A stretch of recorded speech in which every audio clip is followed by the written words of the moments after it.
Bueno. No sé por qué empecé así. Este es un nuevo formato. Algunos de ustedes ya lo sabrían que venía. Se llama Líos 13%. Para otros es una sorpresa, entonces les vamos a contar un poco de qué se trata. Queremos tener un nuevo espacio de interacción con ustedes, con nuestros oyentes. Tal vez una exploración de los temas de trabajo y de carrera que sea más cercana, más concreta. A veces pues los episodios no nos dan para profundizar tanto como quisiéramos, y además lo cierto es que recibimos muchos mensajes. A cada rato hay mensajes en que nos cuentan sus historias, sus dilemas en sus carreras profesionales, sus problemas con sus jefes, sus decisiones que están a punto de tomar. Entonces pues queremos aquí tener este espacio en el que vamos a hacer básicamente lo siguiente. Tenemos un formulario que enviamos solo a través de nuestra línea de WhatsApp corporativo y en el cual ustedes pueden ponernos su situación, su lío 13%, y nosotros pues en estos episodios ojalá sean cortos. Esperamos, que rara vez cumplimos esa promesa. Intentaremos tal vez no dar respuesta, pero sin duda explorarlos y conversar a partir de esas preguntas. Bien. Escogimos 3. Hoy escogimos 3. Esto nuevamente es un experimento, entonces ténganos compasión y paciencia. El criterio fue nuestro interés por las preguntas, no sí, mucho más. Sí, ese fue el criterio. No, todavía no nos han pagado pues, para que las preguntas tengan prioridad. No hemos llegado a esa etapa del capitalismo. El formulario lo vamos a dejar en las notas de este episodio. Yo creo que cuando uno dice notas de episodio nadie sabe a qué se refiere, como en la descripción de Spotify. Y también está en nuestro link de Instagram y en nuestra página. El número de WhatsApp. El número de WhatsApp, sí, exacto. Sí. El número de WhatsApp para que nos pidan el formulario, nos escriban, hey, quiero el formulario. Aparte, pues quiero estar en la lista de difusión. Nos imaginamos que todos quieren estar en nuestra lista de difusión. Y por allí les hacemos llegar el formulario. Que es buena la lista de difusión, además son los primeros que saben que salió un episodio, anunciamos por ahí nuestros eventos si los hay, en fin, como que son los primeros en saber todo. Sí, o sea, las preguntas que nos enviaron que vamos a leer hoy nos llegaron por la gente que está en nuestro WhatsApp, nuestra lista de difusión. De manera que, habiendo dicho eso, si no hay nada más, empecemos. Entonces, la primera pregunta nos la plantea Nicolás. Bueno, no es una pregunta. Nos comenta lo siguiente, Nicolás. Un Nicolás. Otro Nicolás. Exacto. No Nicolás Pinzón, otro Nicolás. Dice, me emocionan tantas cosas por hacer y descubrir que ver una única carrera me resulta aburrida. Pero cambiar a cada rato tiene un costo alto de tiempo y de crecimiento. Que abordarlo es complejo por las responsabilidades que se tienen. Sí. Primeras reacciones. Primeras reacciones es definitivamente el concepto que uno tiene de las carreras, así como nombre. Uno piensa en las carreras y normalmente le asigna una denominación que normalmente es la que viene de la universidad. Entonces yo soy ingeniero, tengo que ser ingeniero, yo soy administrador, tengo que ser administrador, yo soy abogado, tengo que ser abogado. Uno cree que la carrera es sinónimo del título. Exacto. Y acá en 13%, y es algo que está pasando en la realidad, es más la carrera profesional que no tiene un título. Exacto. Necesariamente que uno crea un título, que eso es lo chévere. Uno puede expandir carreras o intereses en lo que uno crea como carrera, entonces uno se vuelve experto en un conjunto de cosas y no simplemente soy politólogo, entonces tengo que ser politólogo, soy artista, tengo que ser artista plástico, en fin. Hay ciertas carreras que es más difícil, ¿cierto? Hay ciertas carreras que todavía, digamos, si uno es médico es difícil. Si uno es médico, básicamente es médico. Sí, yo creo que si uno se gradúa de médico, cada que tiene una responsabilidad con la humanidad de ser médico. Ser médico después de tantos años. Sí, tantos años. Ese es otro caso aparte. ¿En qué semestre vas? Semestre 26, y uno es como puta. Sí, ese es un caso aparte, pero la gran mayoría pueden mezclarse y pueden quitarle, uno le puede quitar el sombrero de su carrera por medio del ejercicio de trabajar, ¿cierto? Sí. Desprenderse del diploma y darse cuenta que la realidad del mercado no es como uno se la imaginaba en la universidad, ¿cierto? Que ese es como otro tema. Sí. Uno está acostumbrado a sistemas que será lo opuesto a un sistema complejo, como sistemas lineales o algo así. Supongo, sí, supongo. Sistemas predecibles en los que es muy claro lo que implica ser abogado. Pero una vez uno se enfrenta a la realidad es una cosa distinta. Yo, por ejemplo, aquí pues, porque al parecer en este formato se echan anécdotas. Por ejemplo, cuando empecé a trabajar como abogado en una empresa, me pasó una cosa y es que muy rápidamente me sentí perdido porque la idea que yo tenía sobre ser abogado, ¿cierto? Era la idea universitaria de resuelva este problema legal. Sí. Y cuando uno llega a la empresa, se da cuenta que hay un contexto más allá de la profesión propia, en la que el ser abogado es simplemente una pequeña arista dentro de un sistema y tal vez ni siquiera es la más importante. Entonces así, si usted tenga claro qué es lo que se debe hacer, el contexto de la empresa puede llevar a que la decisión sea otra, ¿no? Es como, pues sí, eso es la manera como deberíamos enfrentar este problema según la norma o según la situación jurídica más óptima, pero eso nos afecta el margen de ganancias. Entonces, pues vamos a asumir ese riesgo como empresa, ¿cierto? Entonces, uno cuando entra al mercado laboral, pues se introduce como en un sistema muy diferente, un sistema complejo. Y eso rápidamente le hace a uno entender como, ok, esto es otro juego y es diferente a lo que tenía. Sí. Y pues para mucha gente es asustadora, pero como decía usted, para otra gente es muy buena, porque cierto, se amplían las posibilidades de lo que uno puede ser y de que el valor que uno está en capacidad de aportar no depende necesariamente de su conocimiento de su carrera. Total.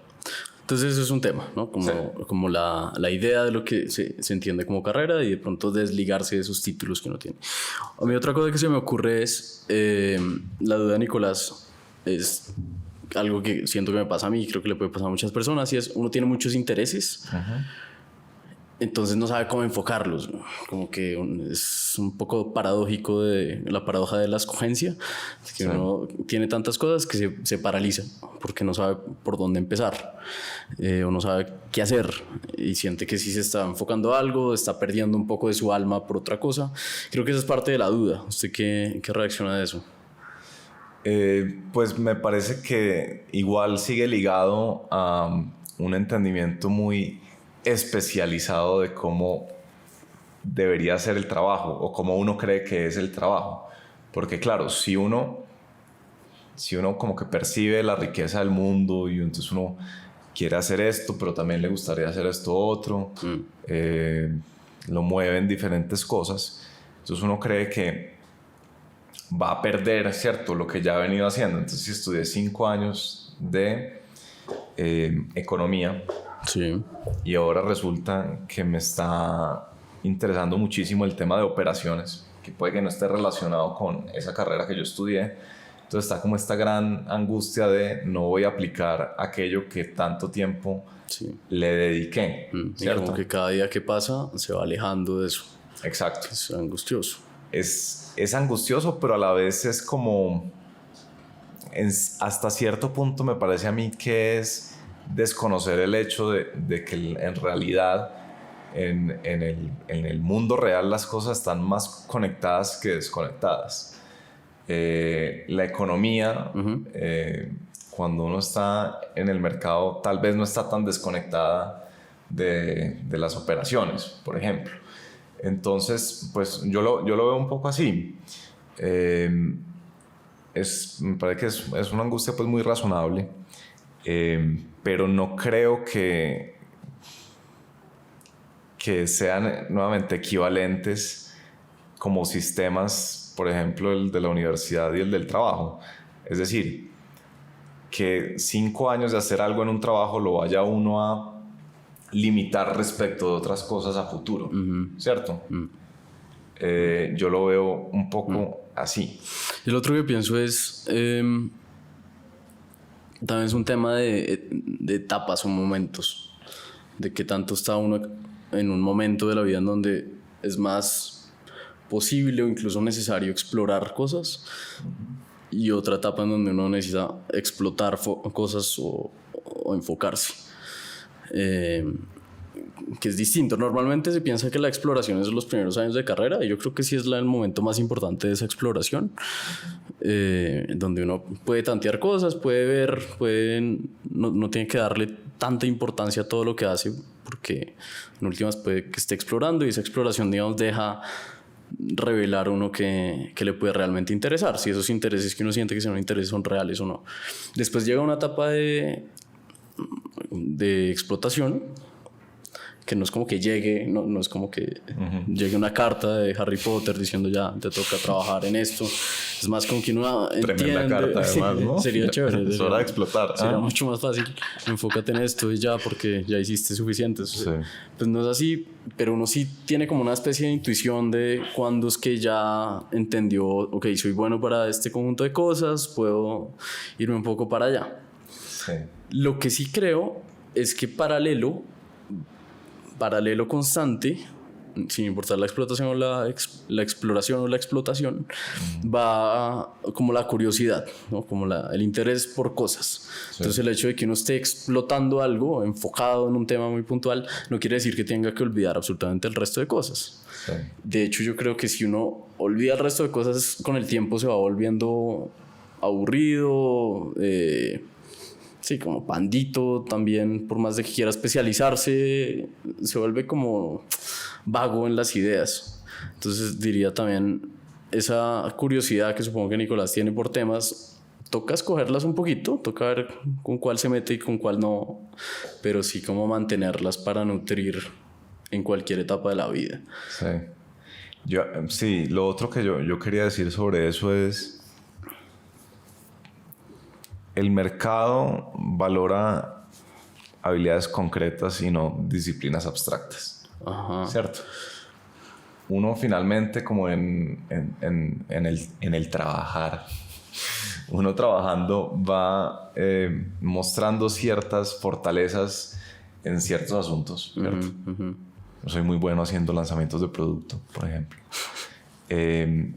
Pero rara vez es como que se valore a alguien por ser bueno en una disciplina abstracta, ¿cierto? Buen economista, ¿cierto? Eso no parece bastar hoy en día. Es mucho más concreto para, no sé, para alguien que está armando un equipo nuevo y necesita crecer una startup de 0 a 100, como les gusta decir a ellos.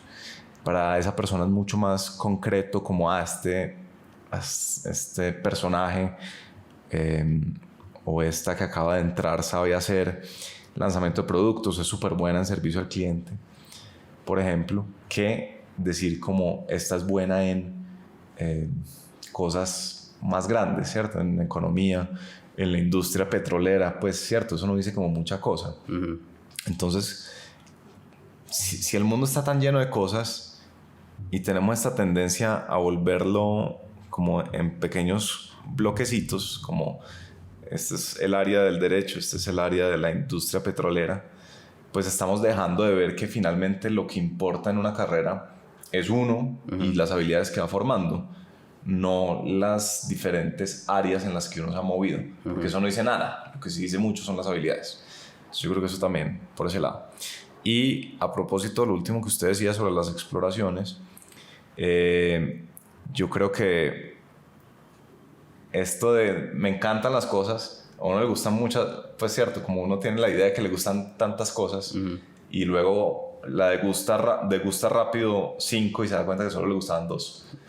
Entonces pasa mucho, sí. Entonces como que también esa idea de hacer exploraciones modestas, sin decir de un día para otro, no, es que yo ya voy a dejar todo atrás, todo lo que yo sabía y voy a arrancar de nuevo porque es que el mundo está lleno de cosas y tengo que explorar algo nuevo, ¿cierto?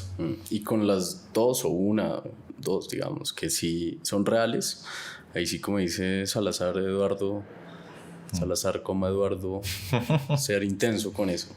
Ser intenso con ellas, exacto. Y esas curiosidades nutren el foco, no necesariamente están aisladas, las nutren. Y tampoco la relaciona a uno del todo. Es extraño ese fenómeno, como que uno ve esos personajes que tienen muy claro como su idea de mundo, sí, y al tiempo siguen como entendiendo otras cosas, otros persiguiendo otras curiosidades profundamente, con intensidad, como dice Eduardo. Sí.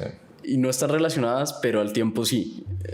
Sí, como es algo muy raro. Como que finalmente si usted enriquece su portafolio de cosas que sabe, pues sí, va a ser más rico al final. No importa que no sea más rico en eso específico. Exacto. Es un poco ese tema. Muy bien. Y yo creo que ya para ir terminando ese, pues la preocupación tenía un pedazo que decía que es un costo alto de tiempo de crecimiento. Creo que eso está relacionado con lo que decíamos de explorar un poco más modestamente, ¿cierto? Pues no tiene que ser estos grandes saltos al vacío, más cuando uno no sabe si sí le va a gustar o no le va a gustar, y por eso es bueno hacer como experimentos. Muy bien. Repetir que el mercado es amplio y también es acogedor, ¿cierto? Como que el que se ha especializado en cierta vertical, en cierta disciplina. Piensa uno, por ejemplo, en nuestro amigo David Zuluaga, del podcast Torbi, que es muy bueno, recomendado, que es filósofo, doctor de filósofo, ¿cierto? Pero eso no lo ha limitado. Total. Y hoy en día es consultor en una consultora. Pues es como uno de los casos pues insignia. Sí. Entonces creo que sí, el mercado es amplio y también es acogedor. Muy bien. Entonces, títulos de carreras, exploraciones modestas, habilidades concretas y ya, ¿cierto? Como conceptos principales de lo que acabamos de decir, diría yo. Sí. Listo. Pasamos a la siguiente. Entonces, Marcela pregunta: ¿cómo saber si estás eligiendo la mejor oferta laboral cuando te toca elegir entre varias? ¿Cómo sopesar las ventajas de una versus las de la otra? ¿Qué criterios tener en cuenta al evaluar esta decisión? Bien. Uno se imagina a Marcela con varias ofertas laborales, ya evidentemente. Ojalá le pasara a todo el mundo. Pero sí hay momentos donde creo que uno le puede pasar esto y ni siquiera que las tenga, sino que las busca. Las está buscando. Y la pregunta es como qué ponderar de alguna forma, ¿cierto? Que nuevamente yo creo que es una pregunta que cambia según el momento de la vida. Miguel Silva alguna vez nos decía, no hay que pedirle tanto a cada paso de la vida. Sí. Y decía, cada paso de la vida no puede estar lleno de todo, no puede cada trabajo. No puede estar lleno de impacto en el mundo, buen salario, buen jefe de aprendizaje. Nunca va a tenerlo todo, pero tiene que tener algo. Entonces ese algo es lo que yo creo que hay que ponderar. Entonces podríamos hacer una lista de cosas que uno puede pensar al momento de ponderar, ¿no? Como aprendizaje, salario, buen jefe, cultura, sí. Cultura diría yo, ¿qué es cultura? Como que yo diría... ¿Qué es cultura? Pues en este caso. En cuanto a el entorno y el clima del entorno, que uno no vaya a llegar y sea pues una gente hiper aburrida donde está, ¿cierto? De pronto también flexibilidad de tiempo, flexibilidad de horarios, de dónde trabajar, uno también podría ponderar eso.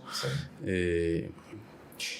Habilidades que uno vaya a implementar, es decir, cuáles son las actividades que ese trabajo conlleva. Sí. Y qué tan relacionado está con su estrategia de carrera. Sí. Me acuerdo que le hicimos esa pregunta a Pablo Londoño. Sí, yo ahorita estaba repasando la tertulia que hicimos con Pablo Londoño. Y él muy enfáticamente, y yo no me lo esperaba tan enfáticamente, dijo priorizar un buen jefe. Sí.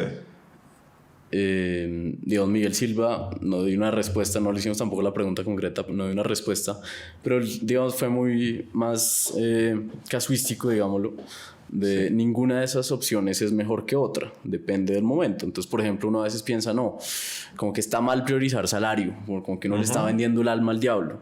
Pero él decía, vea, si mi proyecto dentro de mi estrategia No es así. Si mi proyecto es irme dentro de 2 años a hacer una maestría porque quiero hacer una maestría, Sí.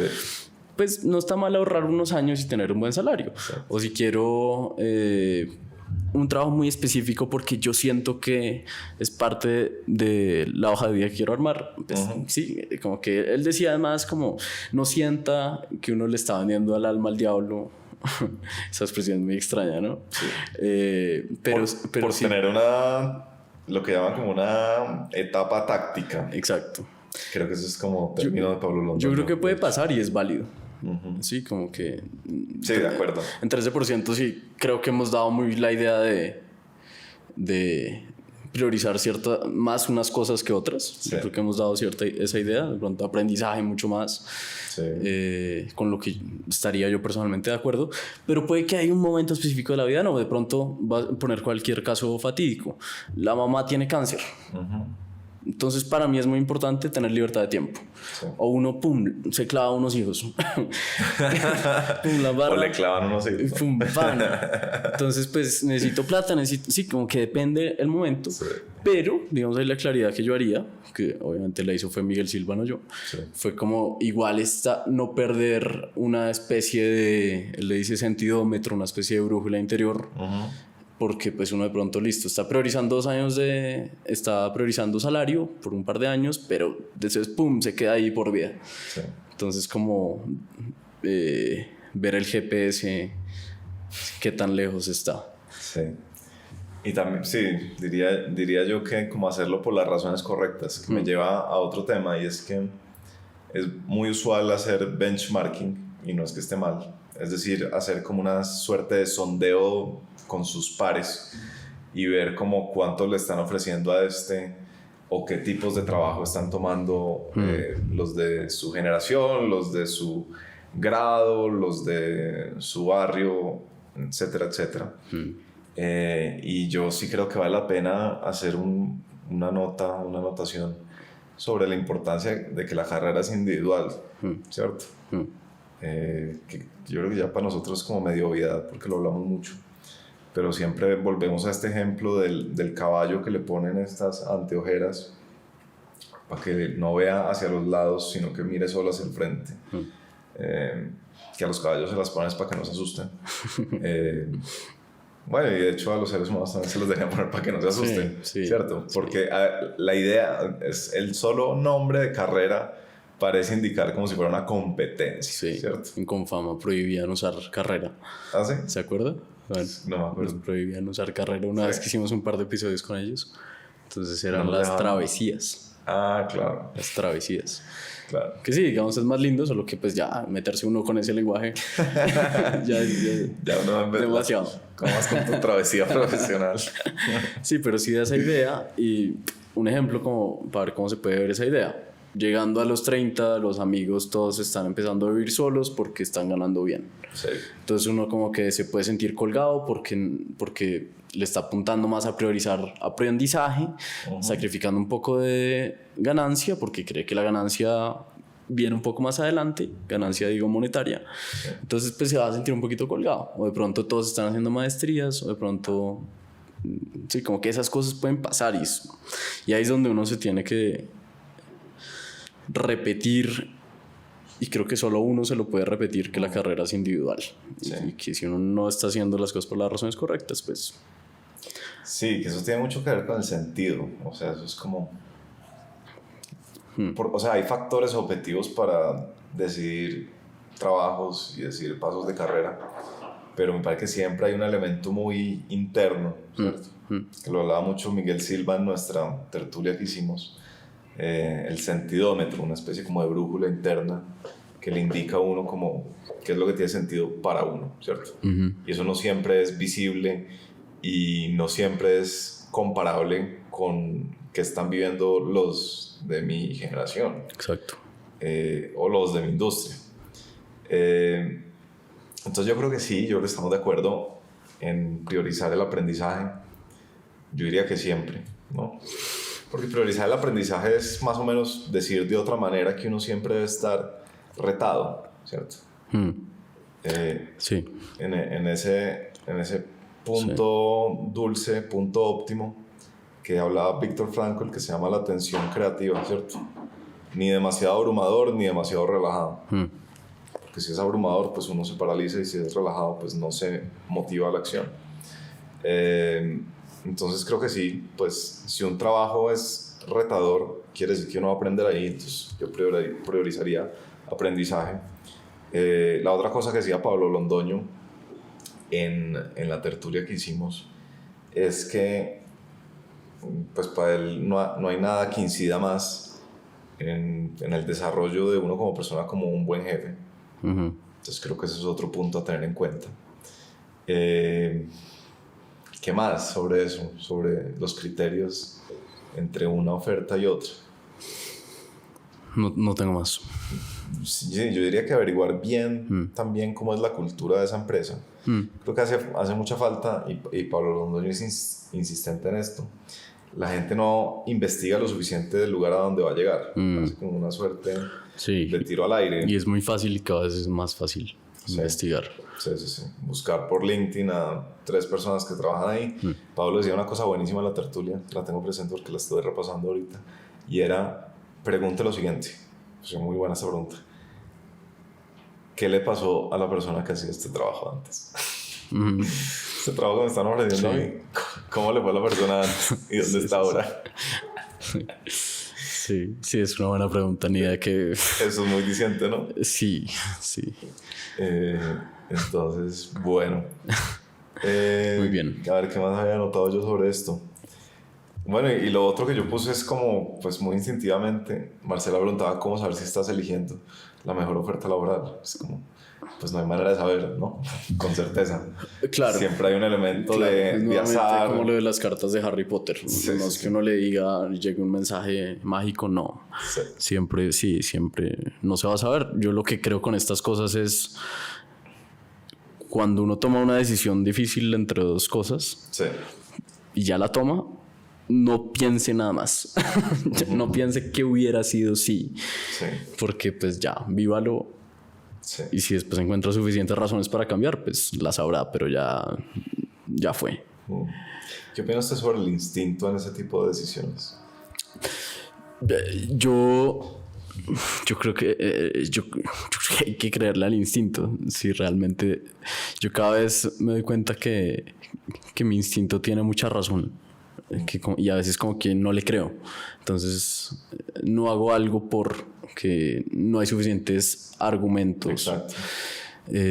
Pero a veces sí es instintivo y no hay una razón evidente, no hay un patrón claro, no hay nada. Pero hay momentos donde uno sabe qué quiere hacer más o menos. Yo me acuerdo la primera vez que acepté una oferta laboral, apenas me gradué de la universidad, que estaba entre una firma de abogados y el sector público. Y tenía que decidir en un día. No voy a decir cuál firma. Y yo en el fondo sabía que quería el sector público. Pero esa decisión es difícil porque, digamos, yo, pues como usted, somos abogados uniandinos, y como que el paradigma es seguir a firma, ¿cierto? Es como lo obvio, entrar a una de estas firmas grandes, no al sector público. Entonces ahí es donde la carrera es individual. Pero me acuerdo mucho que el instinto es como esa idea de que uno sabe en el fondo, no sé bien cómo se define el instinto, pero que uno sabe en el fondo qué debe hacer. Por más miedos que tenga, por más razones en contra que tenga, por más personas que le digan lo contrario, uno sabe en el fondo más o menos qué debe hacer. Yo creo que ese es el instinto, y a veces en estas cosas difíciles vale la pena echarle una vida. Sí, de acuerdo. El alma grita, dice Miguel Silva. Bueno, y ya la tercera, y para cerrar ¿cuánto llevamos? 28 minutos, 29 minutos. No logramos hacer nada corto. Otro Nicolás, que ni siquiera es el Nicolás que preguntó antes, y no es Nicolás Pinzón, dice: me estoy convirtiendo en Product Manager y no me gusta el día a día de mi trabajo ni la dirección que está tomando mi carrera. Amo hacer código y Machine Learning. También quiero ser founder y sé que las skills que estoy ganando como Product Manager son indispensables para crear una startup. Bien. Yo pienso, a ver, empecemos por una. Y es, ahí creo que sí hay un problema sistemático en las empresas. Y es la línea de crecimiento, ¿sí? La escalera a ascender. Entonces, me imagino a Nicolás nuevamente contento con el código, con Machine Learning, con lo que sea, y que de pronto le dicen, vea, ahora lo vamos a poner de Product Manager. Sí, porque va a ascender. Sí. Y el tipo como que dice, claro, no hay otra forma de ganar más plata, no hay otra forma de seguir creciendo profesionalmente, entonces le toca como aceptar, pero lo que deja eso, no sé si es el caso concreto, pero me imagino algo así, lo que deja eso es que ahora tiene que liderar un equipo, tener otros informes, y deja de hacer lo que más le gusta, que es echar código. Sí, me imagino eso, y es un problema sistemático difícil. A eso tenemos que encontrarle un nombre. Tenemos que ponerle como, no sé, ascensos, castigo o alguna vaina así. Que lo hemos visto mucho, ¿no? Sí, pasa. Es como el caso arquetípico es el que es el mejor vendedor, ¿cierto? Sí. Usted lo ve en la calle y en almuerzos y cierra los negocios pues de una manera con estilo, con gracia. Creo que es el caso del man de The Office, ¿no? ¿Quién? Del gerente. De Michael Scott. De Michael Scott, que él era vendedor. Es que yo vi en el episodio, en la 7ª temporada apenas. Él era el vendedor, pues lo que él cuenta. O sea, no llegaba ya. Empieza la serie. No, empieza la serie como cuando él ya es gerente. Sí. Y en algún episodio cuenta que él antes era vendedor y un día pues lo pusieron de country manager. Yo no sabía eso. Y por eso es así de imbécil. Es un poco ese caso. Entonces, sí, exacto. Entonces, a Michael Scott, mejor vendedor, que le encanta estar de almuerzo con sus clientes, cerrando los negocios, lo ascienden y creen que le están haciendo un favor porque todo ascenso parece ser un favor, ¿no? Un premio, un reconocimiento. Y lo sacan de donde más le gusta estar, de la calle, y lo ponen al frente de un computador a hacer Excel. Wow, no puedo creer que no haya entendido la trama de The Office. Claro. Lo ponen a hacer un Excel y a coordinar vendedores, ¿cierto? Y parece ser también aquí el caso de nuestro amigo Nicolás. Sí. Entonces lo primero es eso, sí, hay un problema de fondo sobre la estructura de las empresas en cuanto al trabajo. Sí. Era algo que también hablábamos con Eduardo Salazar en una tertulia que hicimos. La gente debe tener una envidia de las tertulias que hemos hecho. Sí. Todo que es lo que lo hemos mencionado. Sí, no las pueden ver en ningún lado. Son privadas. Sí, vamos a ver si resolvemos eso después.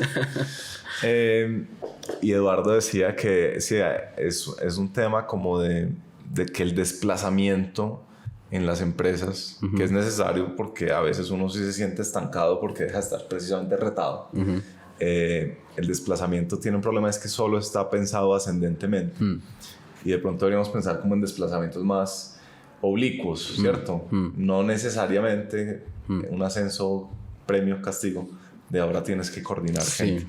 Es un tema interesantísimo. Y yo creo que uno siente también la presión como trabajador le están dando la confianza de algo nuevo, ¿sí? Le están ofreciendo, ha hecho un buen trabajo, entonces le ofrecemos esto como respuesta, como premio de alguna forma. Pero no necesariamente eso es bueno para esa persona. Es bien complejo. Creo que las empresas tienen que empezar a pensar en eso. No tenemos una respuesta ni tampoco un nombre. Le vamos a poner un nombre a esto. El caso Michael Scott. Pero sí, porque igual me imagino que quiere seguir aprendiendo cosas, Nicolás. Lo otro que pienso yo es que al final al final de la pregunta dice, igual sé que estas habilidades de Product Manager me pueden servir para crear una startup. Sí, él dice que son indispensables. Que son indispensables. Crear una startup. Sí. Que ahí pienso dos cosas. Uno, ¿por qué quiere crear una startup? Sí, o sea, está muy de moda querer crear una startup. Y yo creo que chévere que la gente quiera, pero a veces simplemente es lo que decíamos antes, como porque la gente alrededor lo está haciendo, uno tiene la necesidad de hacerlo. Sí. Y lo otro es, si realmente quiere por unas razones concretas, por las razones correctas, yo sí creo ahí que si hay nuevamente como un juego de trade-off de tener que aprender ciertas cosas, ¿sí? Si realmente son indispensables, no tengo ni idea, no sé de eso. Pero analizar si son indispensables, y si son indispensables y no le gustan y su proyecto es crear una startup, ahí ya es otro el cuento, me parece. Sí.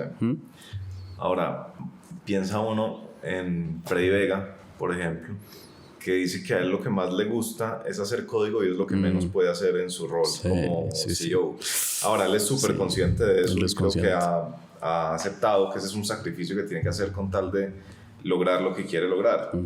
Pero, pues, a Nicolás que ama hacer código, que en este momento no está haciendo código porque está gerenciando un proyecto, es decir, lo que llaman las startups product manager, y no está pudiendo hacer código, pues cuando sea founder, pues probablemente tampoco va a poder hacer código, ¿cierto? Es probablemente lo que va a pasar. Ahora, respecto de que sea indispensable saber gerenciar esos proyectos para ser fundador, yo diría que indispensable es una palabra fuerte. Yo no creo que sea como una habilidad necesaria. Yo no sé si hay habilidades necesarias para ser fundador de empresas. Yo pienso en los emprendedores cercanos que tenemos y todos son tan variados en sus habilidades. Hay unos que son buenísimos vendiendo, hay otros que son buenísimos en producto. Ni siquiera sé si conozco buenos que desde antes sean buenos gerentes, por ejemplo. Probablemente no. Bueno, es un tema interesante, puede ser. Interesante. En todo caso, le repito a Nicolás, la palabra indispensable es una palabra fuerte.